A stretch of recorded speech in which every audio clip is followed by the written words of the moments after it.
Welcome, welcome, welcome to my mushroom growing journey so I can produce protein rich food for my family and reduce my grocery bill. All right, so it is Monday, February 3rd, and just a quick update from yesterday. So I went ahead and got some yard waste bags and put them over the 5 buckets that don't have pinning. So I'm hoping this will help in terms of retaining moisture and increasing the humidity. So 5 are covered. The 2 that have mushrooms growing out of are uncovered, obviously, because the mushroom needs fresh air to grow. So the smallest one, this is where we are at. Some more from yesterday. And the one in the middle, again, pretty good growth since yesterday. And then the big one is the one we have here. So I'm gonna leave this for another night. And this is where I'm still, well, there's a lot of places I'm still figuring things out, but this is definitely one of them. So in terms of growing mushrooms indoors, the great thing about oyster mushrooms as well as lion's mane, the time of harvest occurs before they start dropping spores. So one of the dangers or things to be aware of in terms of growing mushrooms is that the spores aren't the best in terms of you inhaling them. If you're someone with asthma or bronchial issues, that's not a good thing. So again, so the good thing about mushrooms in terms of growing is that we pick them, or these 2 in particular, before they release their spores. Excuse me.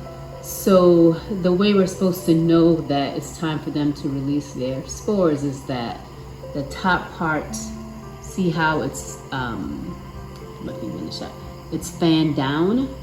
When they fan up, that's when they're ready to release spores.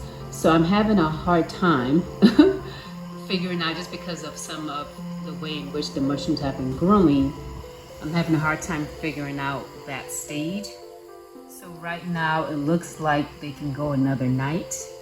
But the way some of them have grown in, they don't really have a full lip. I don't know if that's the right word. So for example, like this one that didn't really grow, it's not necessarily has a big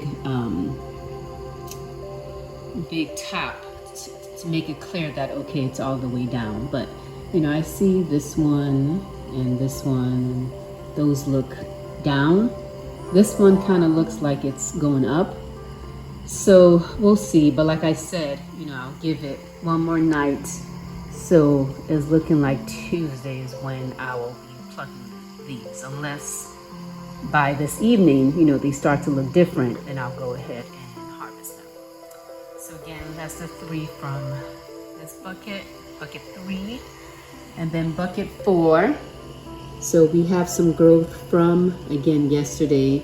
So they came out white, and then at this stage they look blue. So these are blue oyster mushrooms.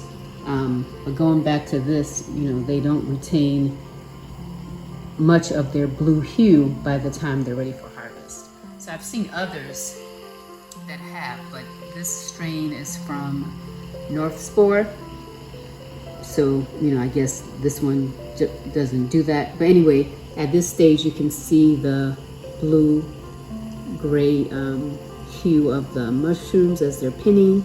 But once they get even a little bigger, they basically lose that pigmentation. So, another quick update. And the last bucket, bucket 5, I checked this morning and we still don't have pinning. So that's gonna stay there again until we have pinning from that bucket. Okay, thanks for listening.